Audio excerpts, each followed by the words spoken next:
오늘은 누가 주인인가? 누가 주인인가라는 제목으로 우리 하나님 말씀 함께 나누도록 하겠습니다.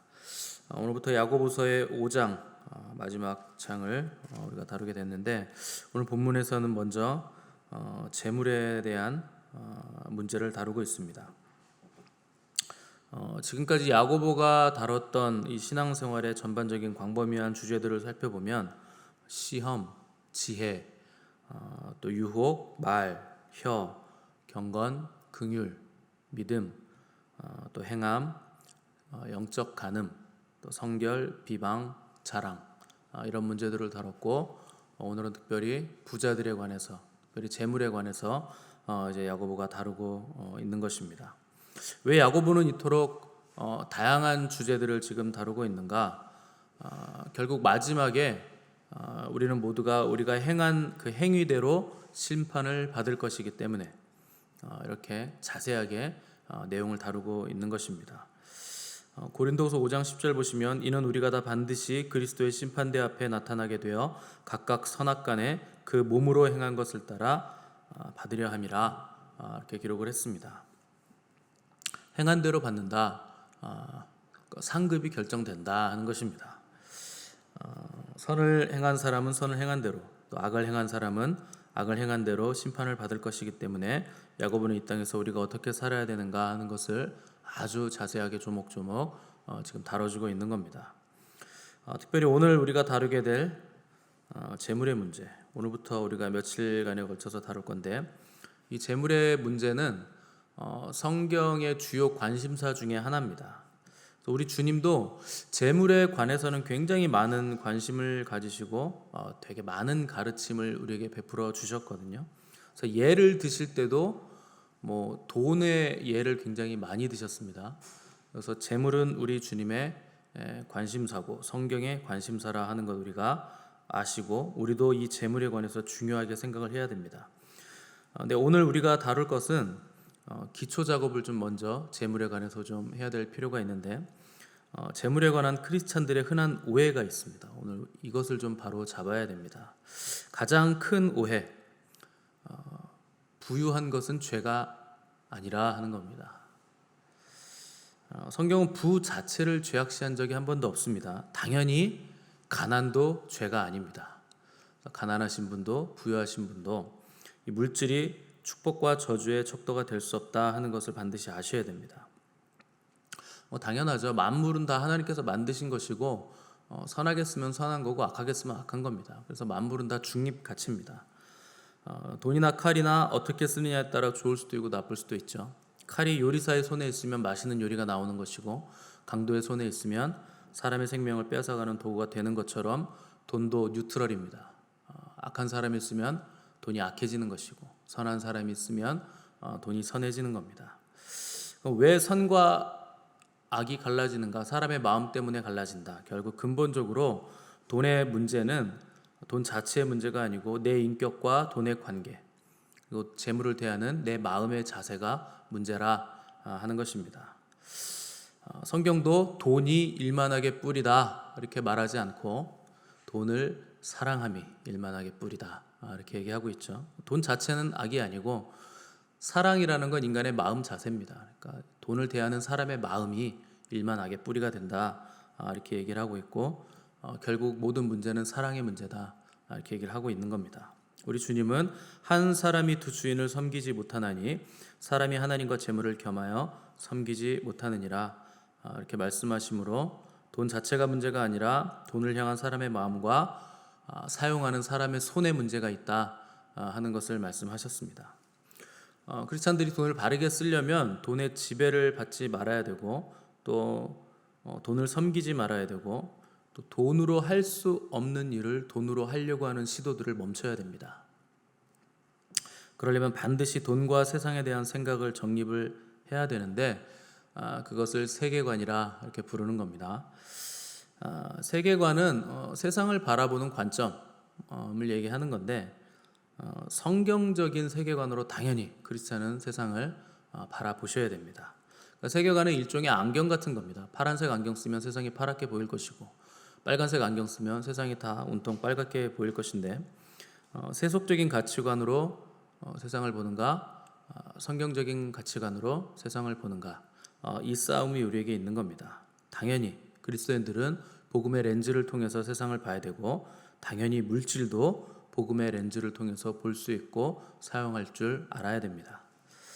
성경적인 세계관의 기초는 하나님이 만물을 지으셨고, 지으실 때 예수 그리스도를 통해서 또한 예수 그리스도를 위해서 만물을 지으셨다 하는 것이 기초입니다.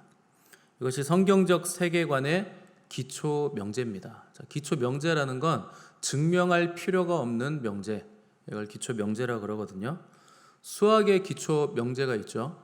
1 더하기 1은 어떤 분들은 귀요미라고 대답하시는데 1 더하기 1은 2죠. 이게 기초 명제입니다. 기초 명제란 건 증명할 필요가 없는 기본 명제 개념이죠. 이 기초 명제가 무너지면 모든 체계가 다 무너지는 것. 그래서 1 더하기 1은 2라는 이 기초 명제가 무너지면 수학의 모든 공식과 체계는 다 무너지게 되어 있습니다. 이 기초 명제가 굉장히 중요하죠. 마찬가지로 성경적인 기초 명제는 뭔가? 하나님이 태초에 세상을 창조하셨다. 이것이 성경의 기초 명제입니다. 그래서 성경을 딱 열면 시작하자마자 태초에 하나님이 천지를 창조하시니라, 이 구절이 나오는 겁니다. 그런데 세상을 지으셨을 때 하나님께서 누구를 위해 지으셨는가?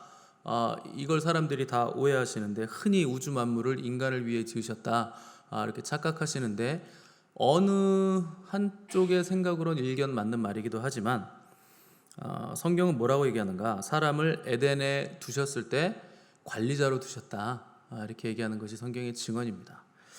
그러면 만물은 누구를 위해서 지은 것인가? 예수 그리스도를 위해서 지으신 겁니다. 우리를 위해서 지으신 게 아니고 우리 주님을 위해서 만물이 지으신 겁니다. 요한복음 1장 3절 보시면, 만물이 그로 말미암아 지은 바 되었으니 지은 것이 하나도 그가 없이는 된 것이 없다. 그러니까 만물이 지어질 때 예수님으로 말미암아 지어졌다는 것은 예수님을 통해서 지어졌다 하는 뜻입니다. 왜냐하면 하나님께서 만물을 지을 때 말씀을 통해 지으셨잖아요. 우리 주님은 태초부터 계셨던 말씀이시고, 그래서 말씀이신 우리 주님을 통해서 지으셨다. 그분이 중보자로서 역할을 천지 창조 때부터 하셨다 하는 것을 요한복음에서 잘 드러내주고 있는 겁니다. 또 요한복음 3장 35절 보시면, 아버지께서 아들을 사랑하사 만물을 다 그의 손에 주셨다, 이렇게 기록을 했습니다. 만물의 주인이신 하나님께서 이 만물을 누구에게 주셨는가? 다 우리 주님에게 주셨다, 이렇게 기록이 되어 있습니다. 그래서 만물의 주인은 누구신가? 예수님이시다. 또 로마서 11장 36절 보시면, 이는 만물이 주에게서 나오고 주로 말미암고 주에게로 돌아감이라, 그에게 영광이 세세에 있을지어다, 이렇게 기록을 했습니다. 그러니까 만물은 처음부터 주님으로부터 나와서 주님을 통해 만들어져서 주님께로 다시 돌아간다. 그것이 하나님께 영광이 되고 우리 주님에게도 영광이라, 이렇게 기록을 하고 있는 겁니다. 또 골로새서 1장 16절 보시면, 만물이 그에게서 창조되되 하늘과 땅에서 보이는 것들과 보이지 않는 것들과 혹은 왕권들이나 주권들이나 통치자들이나 권세들이나 다 만물이 그로 말미암고 그를 위하여 창조되었다, 이렇게 기록이 되어 있습니다. 그러니까 보이는 것들과 보이지 않는 것들, 우주 만물은 보이는 것이죠. 이 보이는 것과 보이지 않는 천상세계, 그 세계에 있는 모든 피조물들, 천사들이나 모든 피조물들도 다 누구를 위해서 창조되었는가? 우리 주님, 예수님을 위해서 창조되었다 하는 것이 골로새서 1장 16절의 장엄한 선포입니다. 당연히 모든 만물은 주님을 위해 창조되었고 주님을 위해 존재하고 다시 주님의 영광을 위해서 사용되어져서 주님께로 돌아가는 것이 마땅하다 하는 것이 성경적인 세계관의 기초입니다. 자, 우리가 야고보서 5장 1절 한 절을 읽었고, 지금 돈의 문제를 다루려고 하는데, 이 돈의 문제를 다루기 위해서 우리가 만물의 창조와 존재 이유를 먼저 다루는 이유는, 만물이 주님을 위해 존재한다면 당연히 우리의 물질, 재산, 돈도 주님을 위해 존재하는 것이 마땅하다 하는 명제를 우리가 알고 가기 위해서입니다. 자, 재정에 관한 근본적인 문제가 어디서 발생하는가? 이 재정의 주인이 주님이시라 하는 것을 망각한 채 돈을 사용하기 때문에 모든 문제들이 다 발생하게 되는 겁니다. 하나님이 살아계시다는 중요한 진리를 망각한 채로 돈을 내 맘대로 쓰고 내 맘대로 투자하고 내 마음대로 여기저기 막 사용하기 때문에 이 돈 문제가 끊이지 않는 겁니다. 각 가정마다, 모든 가정마다 돈 문제 없는 집이 없죠. 많으면 많아서 문제고, 우리는 한 번도 그런 적이 없지만 아무튼 많아도 문제가 있다고 하더라고요. 그래서 적으면 적어서 문제고, 모자르면 모자라서 문제고, 조금 한번 많이 생기면 그것도 문제고, 부유하면 부유한 대로, 가난하면 가난한 대로 돈은 언제나 문제를 일으킵니다. 뭐 이런 문제는 가계부를 잘 쓰거나 계획을 촘촘하게 세운다고 해서 결코 해결되는 문제가 아닙니다. 그렇게 해서 해결되면 얼마나 좋겠습니까? 돈 문제를 이해하고 해결하려면 제일 먼저 뭘 수정해야 되는가? 이 돈의 주인이 내가 아니라 우리 주님이시라 하는 것을 먼저 여러분 반드시 인식하셔야 되고, 실제로 입술로만 그렇게 고백하는 것이 아니라 삶으로 그렇게 살아내셔야 됩니다. 그렇지 않으면 돈을 원래 목적대로 절대 사용할 수 없게 되고, 오히려 하나님의 뜻과 반대로 우리가 돈을 쓰게 되어 있습니다. 뭐 요즘에 영앤 리치가 많아졌죠. 나이가 어린데 부자가 된 사람들, 기회가 이제 인터넷이라는 게 생기면서 기회가 많아졌기 때문에 젊은 부자들이 많아졌습니다. 그래서 철저한 계획과 투자를 통해서 이를 악물고 돈을 모아서 결국 부를 이루는 사람들이 꽤나 많이 생겼고, 젊은데도 불구하고 돈이 많이 생겨서 재정적인 자유를 얻어서 가고 싶은데 다 가고 하고 싶은 거 다 하는 젊은 부자들 꽤 많습니다. 근데 이 문제는 돈을 많이 버는 데는 성공했을지 모르지만 더 큰 재정에 관한 문제는 해결을 못했다는 데 문제가 있습니다. 가장 심각한 재정 문제는 가난하거나 부유하거나 뭐 부채가 있다거나 뭐 이런 문제가 아닙니다. 가장 심각한 재정 문제는 숭배의 문제예요. 숭배의 문제, 재정에서 우리가 숭배의 문제를 말씀드리면 우리가 돈을 숭배한다라고 생각하시는데 그게 아닙니다. 돈을 쓰는 주체, 경제 생활의 중심이 하나님이 아니라 자기가 되는 것, 이 자기 숭배의 문제가 아주 심각한 문제입니다. 사람이 어떻게 돈을 숭배합니까? 근데 문제는 내가 나를 숭배하기 시작하면 돈도 숭배하게 돼 있는 겁니다. 그래서 가장 심각한 문제는 경제적인 자유나 부채의 문제가 아니라 자기 숭배, 이것이 이 재정적인 모든 문제들의 원인입니다. 최근에 그 뉴스 보니까 소래포구가 꽤나 몇 번 시끄러웠어요. 소래포구 가서 꽃게를 샀는데 살 때는 싱싱한 걸 샀는데 집에 와서 아이스박스를 열어보니 애들이 다리가 막 2개, 3개가 없는 거예요. 그럼 뭐 중간에 오다 떨어졌나 했으면 다리가 그 안에 있어야 되잖아요. 없는 겁니다. 다리가 아예 사라졌어요. 다리가 사기를 친 거죠. 그 이제 생선 가게 뭐 이런데 수산시장 가시면 저울치기라는 게 있대요. 그래서 이제 생선을 담을 때 물을 많이 담는 거죠. 그래서 물 빼면 한 마리 정도가 빠진다, 이런 것도 있고, 또 뭐 어떻게 타이를 어떻게 저울에 묶어서 통을 탁 올리면 타이가 딱 걸려가지고 무게가 더 나가고, 또 통이 그렇게 무겁다네요. 그래서 통에다가 생선을 담아서 통째로 올리면 이제 통 무게가 몇 마리 빠지는 무게가 되고, 이런 것들이 다 이제 사기를 치는 겁니다. 여러분, 왜 사람들이 저울을 속일까요? 왜 어떤 사람들은 보험을 들어놓고 보험 사기를 칠까요? 왜 어떤 사람들은 사람을 죽이면서까지, 상해를 입히면서까지 돈을 훔쳐가려고 하고, 또 정치인들은 왜 비자금을 조성하고 뇌물을 받을까요? 자기 재산 불어나는 속도가 너무 느리다고 생각을 하는 겁니다. 뭐 불어나기는커녕 점점 줄어드니까 이렇게 저울을 속이고 사람들을 속이고 상해를 입히는 것이죠. 그리고 극단적인 선택을 하게 되는 겁니다. 뭐가 문제인가? 우리가 일을 한다는 것은 결국 내 소명을 받고 하나님을 사랑해서 일을 해야 되는데, 그분의 영광을 위해서 일을 하는 것이 아니라 돈이 좋아서, 돈이 최종 목적이어서 돈더미에 대한 지독한 동경과 애착과 탐욕 때문에 우리가 열심히 일을 하고 있다 하는 뜻입니다. 왜 그럴까요? 돈만 있으면 어딜 가도 떳떳하잖아요. 왠지 백화점 명품샵 들어가려고 하면 고민되지 않습니까? 그 눈치 보이고 저 사람이 나를 이렇게 보잘것없는 사람으로 보는 것 같고. 근데 여러분, 내가 돈이 많으면 그럴 일이 없죠. 그러니까 어딜 가나 아쉬운 소리 하기 싫고, 어딜 가나 떳떳하고 싶고, 어딜 가나 떵떵거리며 대접받고 싶은 욕망, 이 자기 숭배의 문제 때문에 인생의 목적이 돈이 되는 것이고 이것이 바로 우상 숭배라. 성경은 이렇게 진단을 내리고 있는 겁니다. 많은 크리스찬들이 죄에 대한 문제를 털어놓고 고민을 하고 회개를 합니다. 저는 지금까지 한 사람도 저 자신에게 제가 돈을 너무 많이 쓰고 있는 것 같아요, 이렇게 고민하는 사람을 본 적이 없어요. 여러분, 그것 때문에 괴로우신 적이 있습니까? 별로 없죠. 오히려 우리는 다른 사람과 비교를 하면서 나는 누구만큼 잘 살지도 못하고 그 사람 가진 거에 비하면 이건 진짜 세 발의 피예요. 재산이 우리는 너무 적어요. 이렇게 정당화를 하죠. 그래서 그 정당화가 다른 사람과의 비교가, 나보다 높이 있는 사람과의 비교가 내 안에 있는 탐심에 대해서는 눈이 멀게 만드는 겁니다. 그러니까 하나님이 우리에게 주시는 재정을 나에게 너무 많이 투자하고 있다 하는 생각을 우리가 못하게 만드는 거죠. 주님이 가장 많이 경고하신 것은 다른 죄보다 탐심입니다. 그리고 성경은 탐심을 우상숭배다, 이렇게 정의를 내리고 있죠. 근데 그리스도인들 가운데서 자기에게 탐심의 죄가 있다고 생각하시는 분이 거의 없습니다. 한번 손 들어보세요. 나는 탐심이 죄라고 생각하고 내가 죄가 있다. 뭐 있어도 안 드시겠지만. 근데 크리스찬들이요, 내 안에 탐심이 있다라는 것에 대해서 고백하는 사람 거의 없다는 게 참 놀라운 일입니다. 탐심이 왜 우상숭배가 되냐면 내 인생의 필요를 내가 결정하기 때문에 그런 겁니다.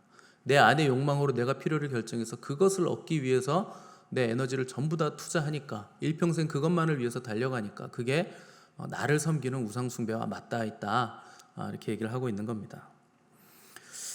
오늘 우리가 읽은 야고보서 5장의 시작, 단순히 부유한 자들을 위한 경고가 아니라 근본적인 인간 내면에 있는 탐심의 문제를 지적하고 있다는 것을 우리가 알아야 됩니다. 뭐 부자들이나 하나님을 믿지 않는 사람들만의 문제가 아니라 크리스찬들에게도 이 문제는 심각한 문제라 하는 것을 인지하셔야 됩니다.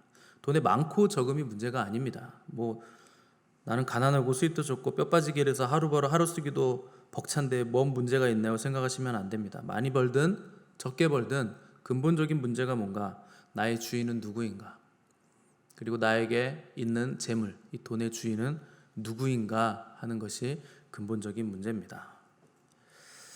저와 여러분의 주인은 우리 주님이시죠. 아멘이시죠. 그러면 저와 여러분이 가진 돈의 주인도 우리 주님이십니다.